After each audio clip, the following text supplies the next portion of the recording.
شايفين الجمال ده؟ احلى مندي. الرز مستوي تحفه يا سيدي. شوف بقى الفراخ،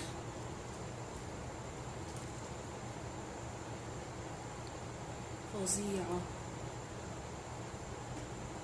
افتحي بقك. روعه. حطش لايك لو عجبتكم الوصفة دي. ما تنسوش تحطوا اللايك وتشتركوا في قناتي وتفعلوا زر الجرس عشان يوصلكم مني كل جديد.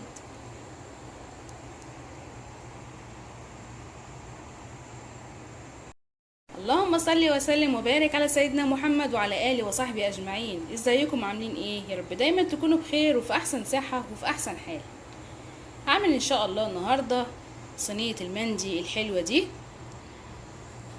في صينية ايكيا او ايكيا الجديدة اللي انا اشتريتها، ونشوف هل فعلا تستحق الشراء ولا لا. يلا بينا على وصفتنا، ويلا بينا على مقادير وصفتنا. معايا فرخة مقطوعة نصين زي ما انتم شايفين كده، حطش لايك للفرخة. معايا ربع كوباية من الزيت، عصير ليمونة، ملح وفلفل، قرفة وجنزبيل او زنجبيل، 7 بهارات، ومعايا كمان كركم وبودرة زعفران، وطبعا ما ننساش الملح. يلا بينا بقى على الطريقة. يلا نعمل احلى تتبيلة. انا لبست 2 جلافز. عشان ايه بقى؟ عشان بودرة الزعفران حتى لو لابسة جلافز واحد بتبهدلني. حط زيت، عصير ليمون، والتوابل، ونقلب كل ده وشمي بقى ريحة التتبيلة الحلوة.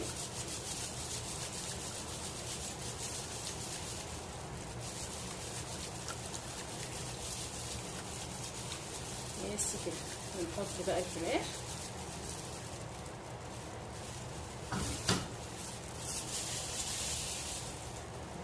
نعمل لها بقى فتحات كده عشان تشرب من التتبيلة.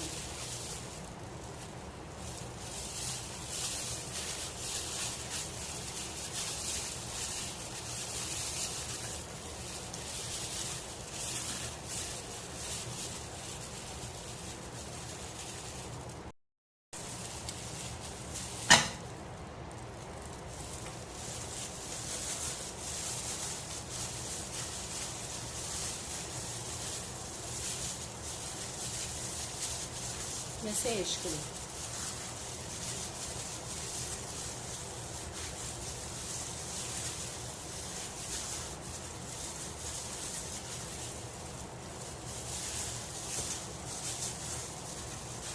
بس كده.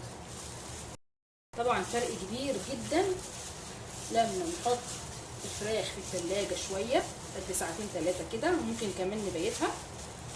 وفرق طبعا كبير برضو من ان انت هتسويها على طول، الطعم هيبقى مختلف تماما. بس كده. فانا هعمل ايه دلوقتي؟ هشيلها في التلاجة، نرجع نكمل ايه وصفتنا. ويلا بينا نكمل وصفتنا الحلوة. معانا الصينية الترند الحلو قوي بتاع ايكيا او ايكيا، هنحط فيها رز مغسول،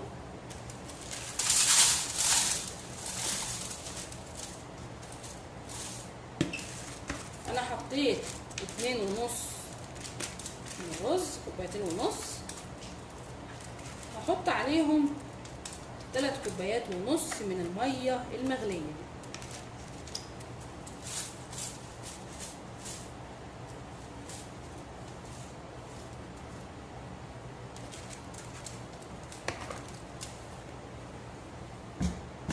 احنا مش كتير فمش هحط رز كتير. ماشي كده. ونحط عليهم لومي، ملح، بودرة زعفران، كركم، 7 بهارات، فلفل اسود حصى، ورق غار، ونحط كمان عود القرفة وشوية قرنفل، وفي هنا ايه، وفي كزبرة وحبهان. بس كده. متحطش لايك لورقة اللوري. نحط بقى الحاجات الحلوة دي ماشي، ونحط المية المغلية.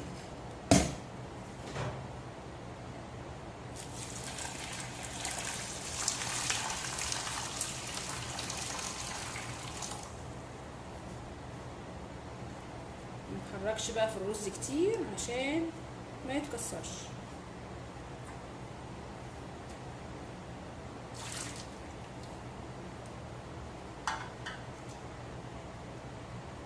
بس كده. نحط بقى الشبكة.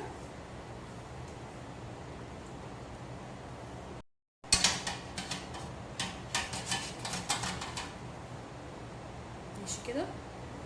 ونجيب الفراخ الحلوة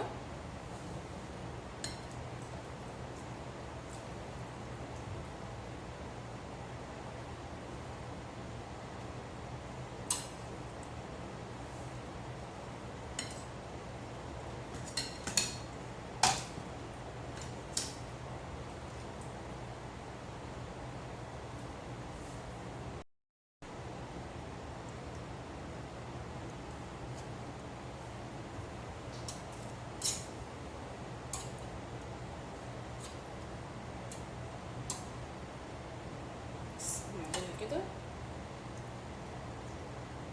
نفرد الجلد.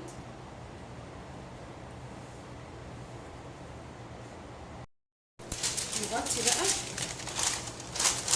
ورقة زبدة، بس ايه، ما تضغطيش قوي على الفراخ، خليها مهوية كده شوية عشان البخار يخش في الرز بالفراخ.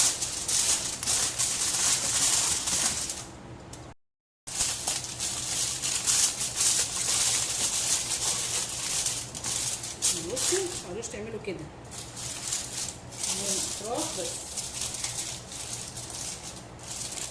خليها كويس قوي وتسيبيها لمدة ساعة. هتشغلي الفرن من تحت بس كده. ولما تستوي ان شاء الله بالسلامة هنشيل ورق الفويل ده خالص، ورقة الزبدة، ونحط الفراخ تحت الشواية وهي في الصينية الحلوة بتاعتها دي. يلا بينا. الصينية بقى طالعة مفحفحة وريحتها جميلة قوي قوي قوي. نجيب بقى شوية من بودرة الزعفران على معلقة من الزيت وندهن بيها وش الفراخ، ونحطها تحت الشواية تاخد لون حلو معانا.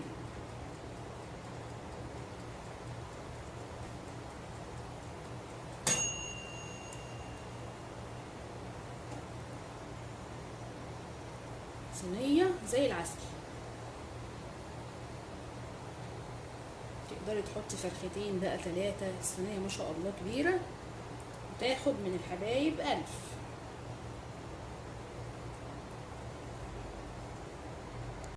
ودي كانت وصفتنا النهاردة، أتمنى يا رب تعجبكم وتنفذوها. كانت معكم مطبخ آية عادل، والسلام عليكم ورحمة الله وبركاته.